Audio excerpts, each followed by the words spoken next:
thefourthperiod.com presents the O&B Puckcast. I'm your host, Isaiah, and today we have a special show. I recorded an interview that's coming up momentarily with Anthony Mingioni from Sunrise Philly magazine and, of course, at Off the Post Radio. And we're going to talk about a variety of topical stuff with the Flyers, the league, past, present, and future. But right before that, just a reminder of the O&B Puckcast Twitter account at O&B Puck, at O&B Puck. And if you could give us a 5-star rating on your platform of choice, especially Apple Podcast. We're also on SoundCloud, Stitcher, iHeart, Spotify, the O&B Puckcast YouTube channel, as well as Google Podcasts and others as well. So it really helps if you give us a rating and a review if you can, because it moves us up the charts and people looking for Flyer podcasts are more likely to run into the O&B Podcast. And of course, make sure you follow Dan the Flyer Fan at Dan the Flyer Fan and his Brotherly Puck Enterprise at Brotherly Puck at Brotherly Puck, and Chef B. And all three of us should be back for our next show in a couple weeks at Chef B, at Chef to the Left B, at Chef to the Left B. And make sure you visit Steam Pub in Southampton. And without any further ado, we're going to bring you the interview with Anthony Mingioni of Sunrise Philly and Off the Post Radio. It's Isaiah with the O&B Puckcast, episode number 71, brought to you by thefourthperiod.com. And we have a special show today with a returning guest from Sunrise Philly magazine, senior Flyers writer, and of course, Off the Post Radio podcast, Anthony Mingioni. Thanks for doing this with the O&B today, Anthony. My pleasure, Isaiah. How you holding up with the family and everything that we've been going through here? Hanging in there, certainly. The kids have been busy with regards to their homeschooling and everything else that we've been doing. Luckily, the school that they're at is giving them work on a consistent basis. So I've been sort of acting as head of school / teacher / everything else that's involved. And it's been busy. Now we're hitting spring break this week, so we got a little bit of a break. So we'll do some activities, hopefully, that are a little bit more just for the sake of learning rather than just worrying about grades. So sure. Well, that sounds like you're hanging in there. We're all trying to getting through this, but yes. there has been some Flyer news with some signings that have occurred recently, and I wanted to ask you about some of the players, and then also talk about what the Flyers have done this year, and maybe some nostalgia stuff we'll get into. But this is a player we talked about in our last show that the Flyers signed a little while ago, Tanner Laczynski.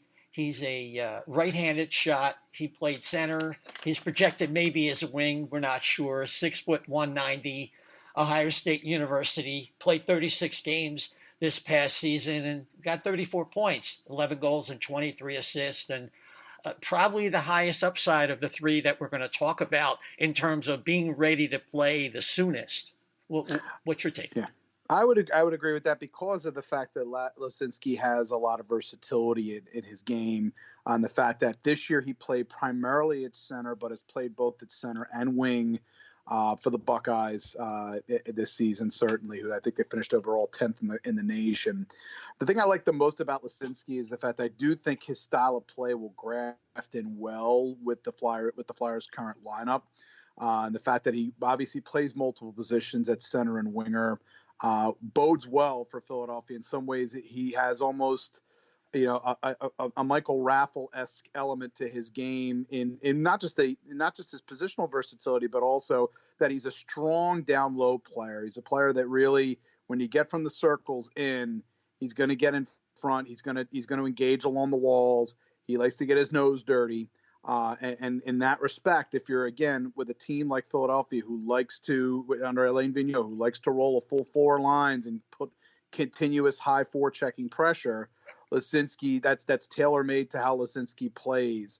So in that respect, I mean, again, there was some concern there for a little while there whether or not he was going to sign with Philadelphia. But in the end, he did make the decision that he saw. And the key thing for him, I think, was that he saw a path to getting into the Flyers lineup sooner rather than later. And again, with some of the things going on, obviously, with their lineup, they have obviously a couple of soon-to-be unrestricted free agents that they picked up at the trading deadline in Derek Grant and Nate Thompson.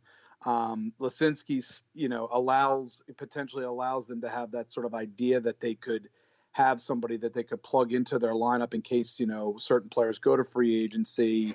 Those players, obviously, also, I believe Tyler Pitlick is on the last year of his contract. So at least he gives Philadelphia a look at situation and say, hey, we have an option in the system here that we think will graft on particularly well to the way we play. Sure, sure. Now, he is known for his puck protection, like you were referring to. Mm-hmm. As far as being an offensive threat, is he on that Raffle track maybe where Raffle had a couple really good years, but he's probably like a 10 to 12 goal scorer on average, maybe, mm-hmm. on a decent line. And maybe is Lisinski in that mode, or maybe not quite? He might. There's a possibility, depending on his line mates and who he's going to be potentially with. Again, it's tough to project in terms of in all circumstances.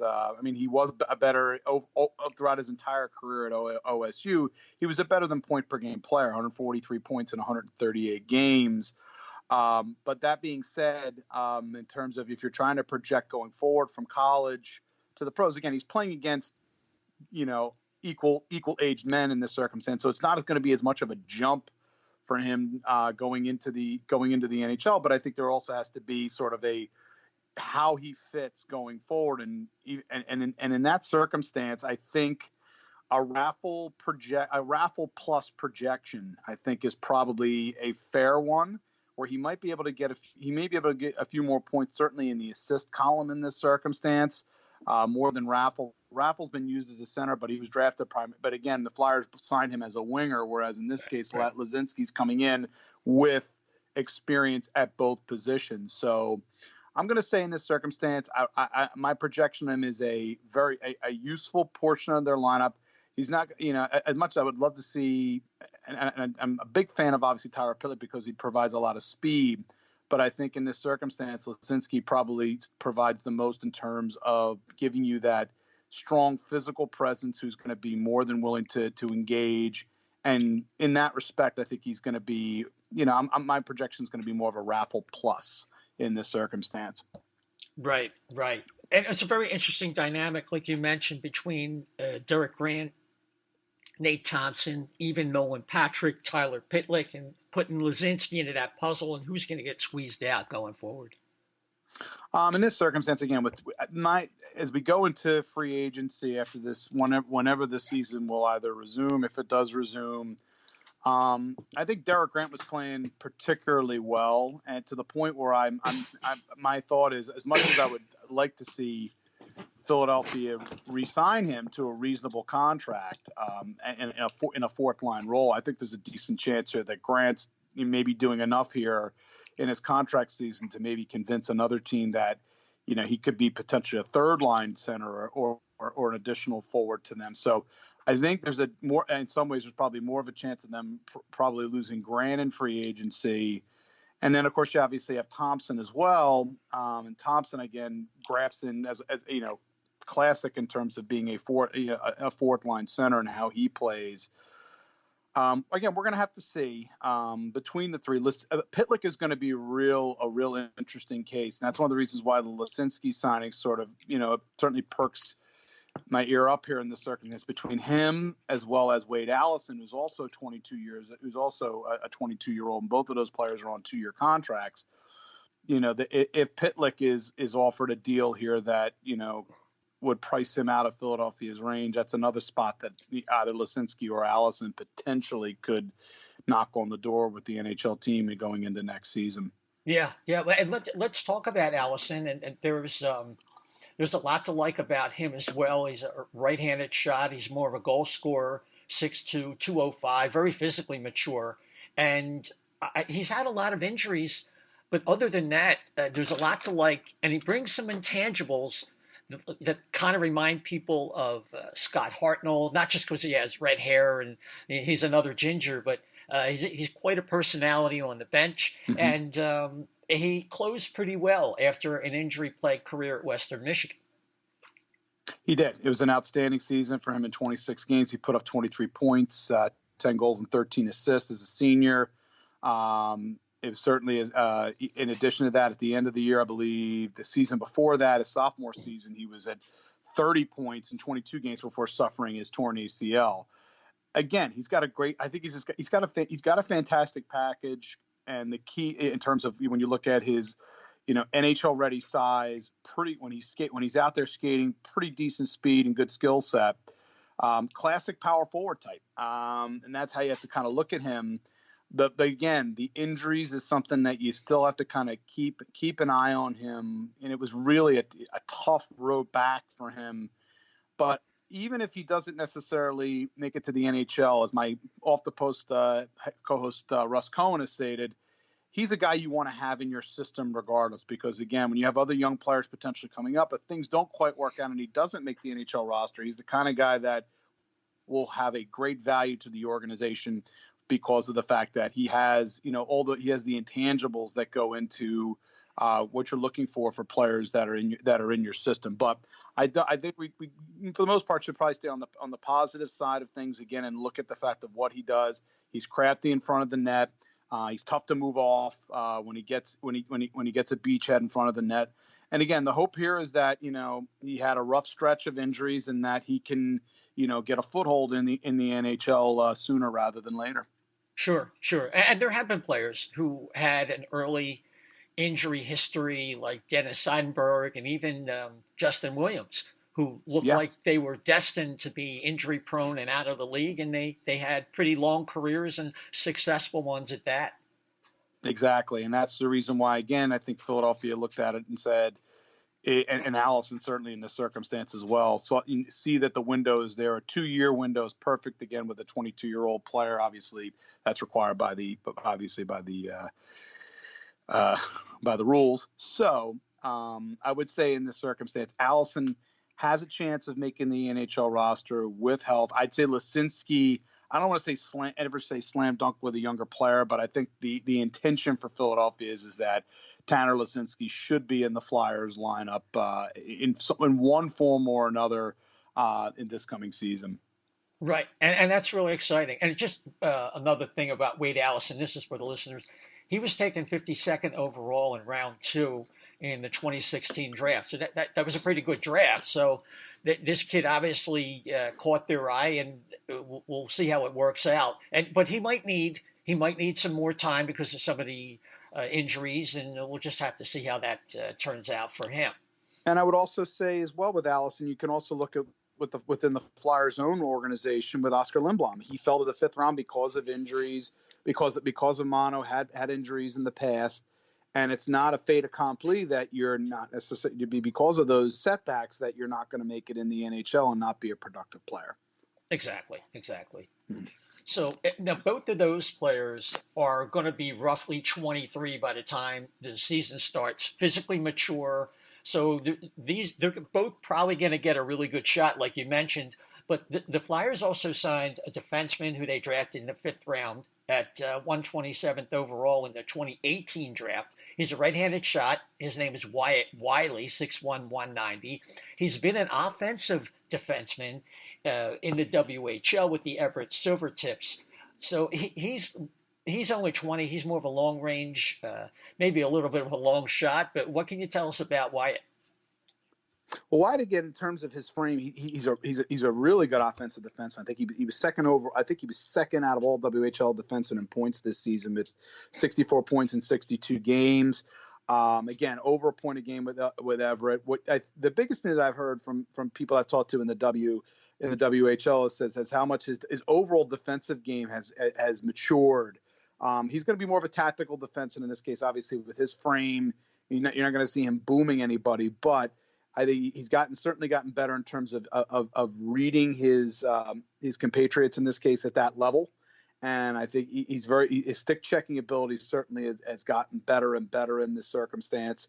So in this, Wiley, and being a right-handed shot, again, it's like, developing left-handed pitchers in baseball. Yeah. You want to develop those right-handed shots because of how difficult they are necessarily to find. And the fact that, again, that he came out of the 5th round, was a good long-term tag. And again, the anticipation is that he'll be heading to Lehigh Valley to play with the Phantoms this season.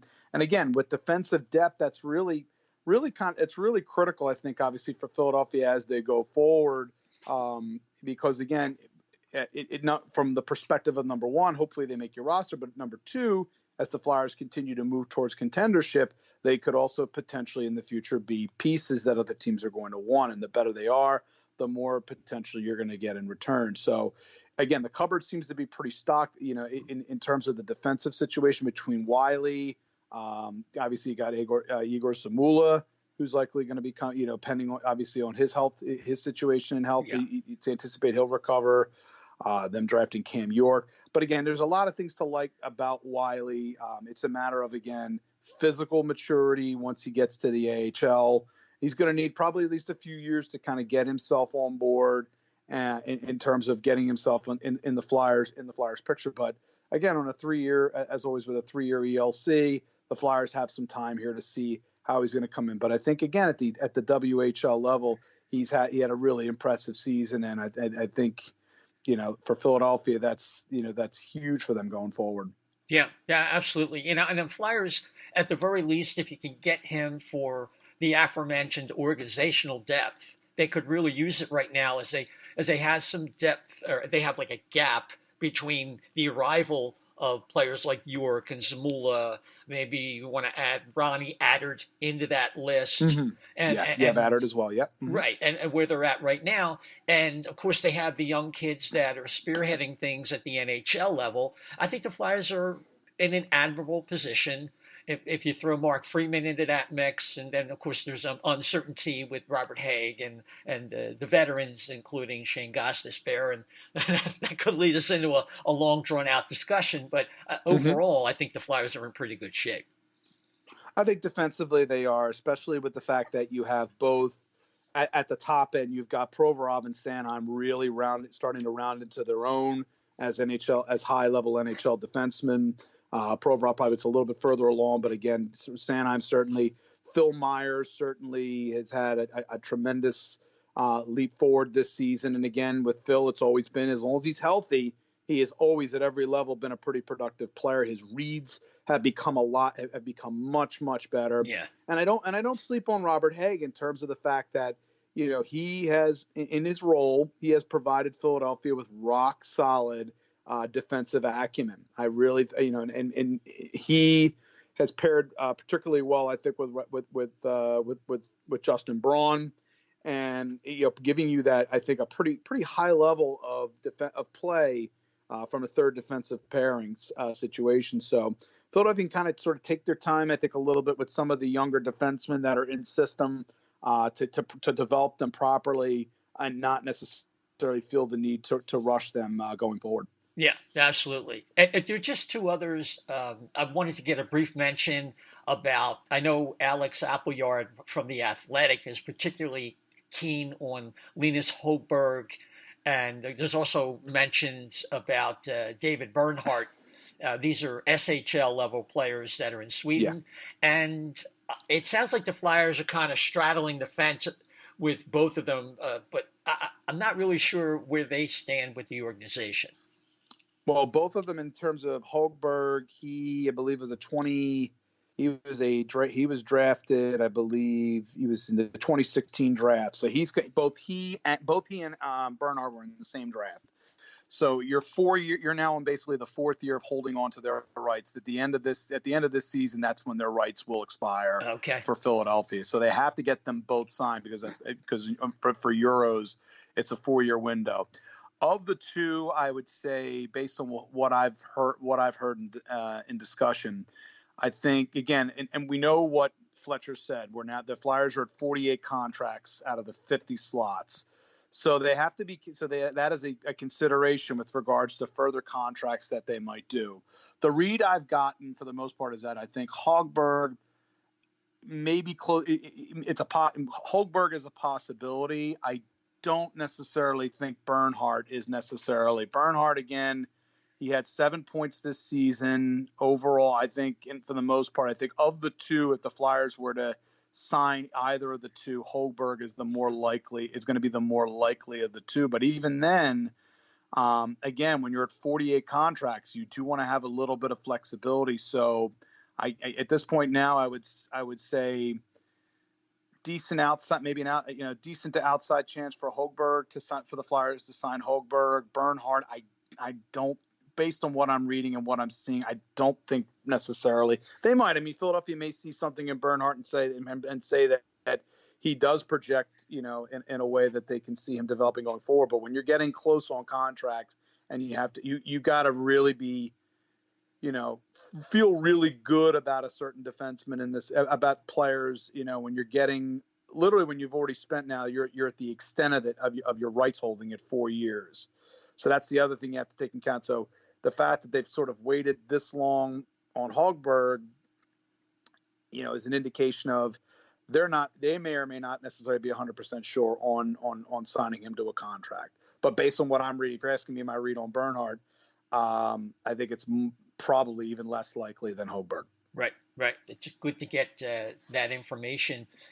Anthony, before all this came down with the pandemic and everything, the Flyers are having a hell of a year, 89 points, second in the Metro, just behind the Capitals, fourth in the East, and sixth in the NHL in point totals. And we see a lot of people talking about all-time teams and things like that. But maybe we could reflect just for a minute or two about what they accomplished this year versus what they set out to do when everything started in October. I think the biggest thing was, and I pointed to this at the start of the season, was do not sleep on what's referred to as the AV year one effect, in that he gets teams that are kind of approaching the cusp of capability and getting them structured in such a way where they become a far more consistent team, and he seems to get a team to play the style that fits their personnel best. And it was true in New York. He figured things out with regards to a structured lineup that he had that was predominantly based off of what John Tortorella had, and he took that team to a Stanley Cup final in his first year there. In Vancouver, obviously, really high-end offensive talent there. They were, he took that team to a President's Trophy, one win away from a Stanley Cup. The key thing that I think Vigneault and his coaching staff has certainly put into place, and again, make no mistake, having your primary coaches all having extensive NHL head coaching experience, I think makes a huge difference and gives a lot of credibility, not only amongst the veterans, but also amongst the young players who certainly need to buy in. The biggest thing I saw certainly towards the end of the season was that Philadelphia certainly was absolute, they were tremendous at home, but they were very inconsistent on the road for the early part of the season. They got better on the road as the season went on, got some very big road games, some very big road wins going from January into February. And they looked like they were beginning to turn the corner in regards to where they were as playing on the road. Again, they had in their own division, again, a plus 36 goal differential, which was the best in the Metropolitan Division by 8, by plus 8 of anybody else. The only one that was close to them in the Metro was Pittsburgh at plus 29 and Carolina plus 29, but they were in a wild card spot in Pittsburgh at plus 28. Philadelphia timed their ascent pretty well, to a point where, Washington kind of faded down the stretch. Washington certainly hasn't been quite as good at home as they had been in past seasons. They were a far better road team than they were at home. Pittsburgh certainly sputtering. 3-7-0, 3 wins, 7 losses in their final 10 games before the pandemic hit. So they were also kind of fading a bit, and they were about 3 points behind Philadelphia. So the ascent pattern was good. It was just, again, when you're looking at regulation wins too, Philadelphia was at 36 and Washington and Pittsburgh were at 37. So they had tiebreakers advantages there. Just overall, watching Philadelphia's play, how defensively responsible they were while still being able to maintain that high forechecking system, rolling 4 lines, getting contributions throughout the lineup. Again, it's a real unfortunate thing to finally see the fruits of all the building that went in place to get this young roster that, Ron Hextall had drafted and built, and certainly being able to, Chuck Fletcher being able to get them, get the right parts in place to augment the younger players in the lineup. It really does make you wonder what might have been and what might still be, whenever this comes to an end. But I think overall, Philadelphia was on the verge of really I think they had arrived on the scene. Again, you're not truly arrived, obviously, until you get into the heat of a playoff series. And as of right now, obviously, they would have matched up with Pittsburgh in the first round. But again, home ice would have certainly in this circumstance, I think, helped, although we know we can probably throw records out once we get into the playoffs. Yeah, but yeah. I think if you're watching the way Philadelphia was playing, rolling four lines, and you look at Pittsburgh, I have my concerns for Pittsburgh in that series, because I think Philadelphia, through their lineup, first line to fourth line, have better depth, and I think they had a better blue line. The key is, of course, how Carter Hart would have handled his first ever playoff series in net. And that, to me, would have been probably one of the key factors. Him going up against either Jarry or Murray would have been a very interesting series. But yeah, if the playoffs started today, I probably would have been picking Philadelphia in 6 games, because I'm just watching how they are. We saw it with St. Louis last year. It's how you're rolling and when you're getting to the end of the season. And in that respect, I think Philadelphia was in a really good upward swing. Yeah, there's no doubt. And plus, you have the experience factor with Pittsburgh, but you also have the attrition factor. They've turned over this roster and they've milked what they could for years out of Crosby and Malkin. So that's the series I wanted. I know there's a lot of people who wanted the easiest path method, but to me, I want excitement in this town, and boy, that who knows what's going to happen going forward. That definitely would have been up for that. Yeah, I agree with you on that. And in terms of, again, regardless of the situation, the key was to lock down home ice in either circumstance, to be in number one, or to be either first or second in the division, to get that sort of that feeling as well. I mean, sometimes you start out on the road. And certainly I think they could have played well, but considering how I think this team really kind of feeds off of the home crowd, I think it would have been, the key thing that Elaine would have had in his challenge would have been is to sort of calm the horses, so to speak, in terms of some of the younger players. But again, Ivan Provorov has had Provorov and Konechny, several of these younger players have had playoff experience before, which again, that helps. They kind of already know what it is they would be dealing with and be able to communicate that to some of the younger players in the lineup as well. Right, exactly. Just one other note regarding the Flyers. I look back, and we talked about on our show so many times how the Flyers had a couple goals in mind going into the season in terms of using Chuck Fletcher's verbiage, mindset, and habits, and reducing goals against. And that kind of is like a mosaic that came together, like you were saying, with AV's first year, getting veterans to buy in. And I think Bill Meltzer had an interesting little tweet thread where it kind of culminated in shorter shifts, more frequent line rolling, increased puck possession, less time being hemmed in your own zone, and a fresher team in the third period. And the bottom line was that the Flyers had 87 third period goals for, which is third most in the NHL, and 61 goals against, which is the fifth fewest. And it all kind of ties in with that thread, AV's first year and all the things that you mentioned. Exactly. And Bill, certainly in terms of rolling those numbers out, he hits the nail certainly on the head there. And that, again, the key is getting into the postseason, making sure that your best players aren't completely worn down. You're trying to optimize their performance at the exact critical time that you need them to base. If you do have to get to the point where you're going to lean on your players much harder, your top end players much harder, then they've got the legs to do it. Making sure that Claude Giroux doesn't have to play penalty kill if you don't need him to, that he doesn't obviously, have to play pivot anymore. So he doesn't have to have the wear down factor. So he can focus primarily on being an pure offensive threat, which he's been, obviously throughout his career, but he's been rejuvenated, I think, in many ways with the current setup.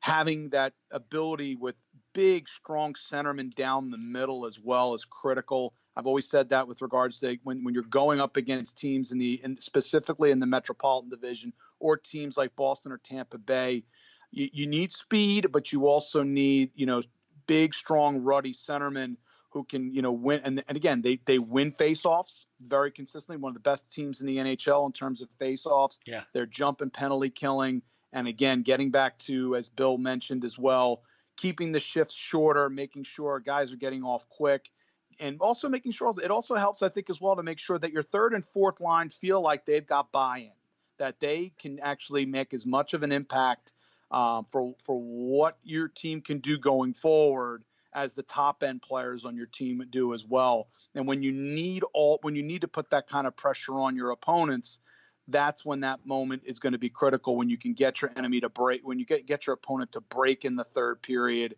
when they're beginning to wear down, when they're not handling their, when they've got to lean, they're beginning to trail, or they're at the point where they have to kind of lean on their players, and your guys are far fresher, and you can just continue to hem them in. That's huge. Absolutely. And that's been the story this year. And hopefully we'll see a completion here. And what, Anthony, it takes me to the other topic at hand. Is there's been so many plans that were mentioned early on, then they shift, and of course everything is so fluid right now. But the overall goal appears to be somehow, some way, crown a Stanley Cup champion this year and try to maintain the integrity of an 82 game season for next year. But how realistic is that? I think anybody who has an idea of what's going to happen going into the future is in pie in the sky mode right now. Yeah, it's I think it's a pure hope, but I think at the same time, I think we have to be also realistic with regards to it. You plan, you project, but everything, as we all know right now, everything is up in the air. Everything changes. Everything adjusts day by day. And the idea of potentially doing a 20, we've had discussion of whether or not, a 24 team postseason where you have some play-in series, play-in games, and then play-in series to get it to the 16. And I feel like the teams have that ability to do so. In terms of there being an end to the regular season, that's more of a hope of both sides trying to make the best, hope for the best in this circumstance, especially when it comes to hockey, trying to collect hockey related revenue. But realistically, in this case, if there is to be a season, I think it becomes far more of a 20. I think the most realistic thing that I've heard, and I've heard, is a 24 team playoff field, and whittling down those early series quickly to get to, and moving forward. But again, even then, we're still, it is what it is. It's just a idea that we may never even see come to pass. Right. The best laid plans of mice and men, as they say. Yes. Yeah. Exactly. So, well, the last thing I just want to cover with you is a kind of a more of a fun, nostalgic thing. There's been so many of these old games in all the sports, but particularly germane here is the Flyers and some of their playoff games from the 70s, the 80s, and 90s. And I took out my 40-year anniversary Flyers DVD set. And my favorite game from the past was the 4 goals by Tim Kerr versus the Rangers in the playoffs in '85. And I really enjoyed watching that. Has there been any game or any moment that you've seen on YouTube or on TV that's kind of been something you wanted to revisit during this downtime? The couple that I always will always remember, and it goes back to, the Daniel goal, obviously, in Game 6 of the '87 final was the thing that turned me. I hadn't, as a kid, really been into hockey until I was about close to 10 years of age, and then watching the Stanley Cup final, watching them come back against, the Goliath of the league and the Edmonton Oilers. The Daniel goal certainly was what got me into the sport. In terms of like live coverage, and anybody who follows me on Twitter certainly knows my affinity for the 2004 Game 6 Eastern Conference Final against Tampa Bay. And I can't – it was the same kind of feeling. Again, if you're watching on television, it just had that going into that final stretch. It just didn't look like Philadelphia had what was going to be needed, and it looked like they were going to get closed out. And I remember Rusty Fedotenko getting a critical goal for Tampa, which certainly was kind of putting a little bit of a dagger into the Flyers season. And then Keith Primo happened, and I've never seen live a player literally just take his team on his back, control. It literally looked like 1-against-5, and Tampa had for some reason just had no idea how to handle Keith Primo in that stretch. It's still one of the most amazing moments I've been at live. It was without question the loudest I've ever heard the Wells Fargo Center, me being in there, either as a fan or covering a game, that I've ever heard, to the point where my ears still were ringing, the next day from the din of the arena. So to me, it's that. And obviously I was also, my second year reporting was, the infamous Ty Domi penalty box fight with the fan, which I still remember talking to Mike Del Tufo, who was my predecessor at Center Ice Philly magazine. And we're looking and watching, and I'm watching the glass behind the penalty box flex. And I remember saying to Mike, Mike, that thing's flexing crazy. I think he's not careful, this thing's going to collapse. And literally, as I said, collapse, the guy falls in. And it was just one of those moments like, I don't believe what I'm seeing, but at the same time, I'm just flabbergasted by that moment. So in terms of live moments for me, being in the arena when something crazy, a moment like that happened, but in terms of overall moment for me, what brought me into the sport, obviously the Daniel goal in Game 6 of the Stanley Cup Final, and probably as well, I would say, even before that, I kind of got interested in it when Poulin had his game in '85 against Quebec as well. That was the one where kind of, and Dave Poulin playing with broken ribs kind of made him him and Timmy Kerr were my two favorite players growing up, watching hockey. And I really have more and more of an appreciation for Tim Kerr in the years going by. And the fact that injuries just, stole arguably a guy who would have been, I think, he was one of the all-time great players that ever got to watch play. Yeah, Tim Kerr, I love. A lot of Flyers fans lament at what could have been in Game 7 in 1987, because the Flyers had so many chances earlier in that game. Mm-hmm. And you think of a guy like Tim Kerr who could just bury, and the spotlight didn't bother him. The context didn't matter. Tim Kerr, he was a big game player. He was a scoring machine for that era. And I was looking at his record. He had his 5 best years for the Flyers in a shortened career. He averaged over 54 goals. Yeah, and he was just insane. He and Russ, I think, talking with Russ, my co-host, he said the best line he ever used was, Tim Kerr blows up game plans. That's what he did. Yeah. Whatever your game plan is, especially from a Rangers fan perspective in this kid, trying to account for Tim Kerr on the ice was a nightmare. Yeah, he was just amazing, and he's my favorite Flyer. And the Primo thing, the most amazing thing about that was the long-lasting effect it had on Vinny Lecavalier. Because, I lived in Tampa when Vinny was battling out with Steve Ludzig, then Tortorella, and he saw the way Primo led by example. And Vinny has said that kind of set an example for him going forward about how to be a captain, how to lead your team, how to be more selfless. So that had implications for how Primo was perceived here, because we let go of Rod Brindamore, who was pretty popular. Yeah. And Primo's real lone highlight up to that point that season was his 5th overtime goal versus the Penguins in, what was that, 2001 or 2000? Yeah. Yeah. So that cemented Primo's legacy as well. It was amazing. And the way he described it was perfect. It was like Primo was a man on a mission, taking on the Lightning 1-on-5. And just that one goal that you always see where he started on one side of the net and he beat Bobby Poulin to the other side to put it in. I still, to this day, I remember seeing that goal happen. I'm going, how did he do that? I'm still remembering it in my mind's eye. I can still see. It's one of those plays you just don't forget. You can still, years late, 16 years on, you still see it in your mind's eye, that goal. And it was just an incredible goal. And then, obviously Simon Gagne, big game player, and interesting again, how Simon Gagne, that was really where he established his reputation of being able to score in the clutch. Yeah, yeah. Gagne had up until that point sort of had a reputation for, a lot of people felt that he wasn't necessarily made for the big moment. And then ever since Gagne got that OT winner in Game 6, he'd been involved in quite a few big goal moments for the Flyers going forward in years that they were contending. Oh yeah, yeah. Of course, we all remember 2010 versus the Bruins.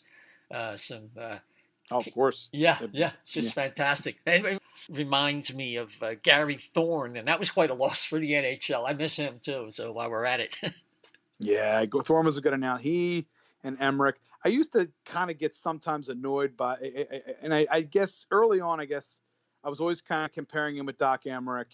But, Thorne was really actually was good. Thorne occasionally would, because you could tell he was sort of juggling both baseball and hockey at the same time.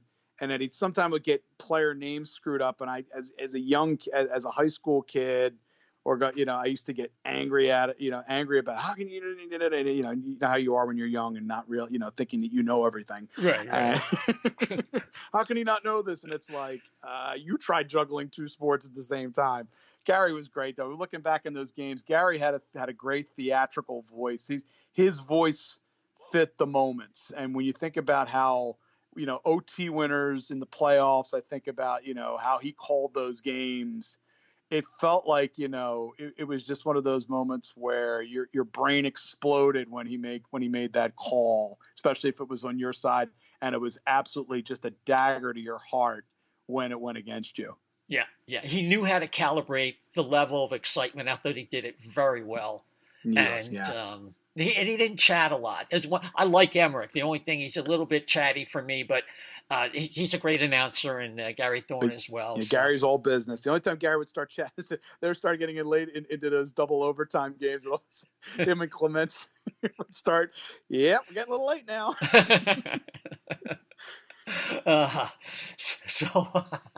Yep, yes, definitely. Well, Anthony, thanks so much for taking the time out. We went a little bit longer than I thought even we were going to, and I do appreciate it. And where can people find you contact-wise? Contact-wise, obviously, Twitter is probably the most common place. In this case, it's my name, full name, ANTHONY MINGIONI, at Anthony Mingioni. Primarily there at Off the Post radio as well. Our shows obviously post there. We do those on a weekly basis. We just finished, right now we're in the midst of doing our NHL Pause series for all-time teams for each division. We are 3 divisions in right now through the Central Division. We've already had previous shows on the Metro and the Atlantic as well, plus past teams that are no longer around. In terms of content online, again, primarily, sometimes obviously I've also have content for Russ Cohen's site at sportsology.com. Magazine right now is obviously on pause, just like the league is, but you can pick up Center Ice Philly magazine at local rinks whenever those rinks will be open again. Yeah, right. So, yes. Yeah, fantastic. Anthony, thanks again, and I guess we'll catch you again down the road. Stay safe, my friend. Appreciate it, Isaiah. You do the same. All righty. Take care now. Take care.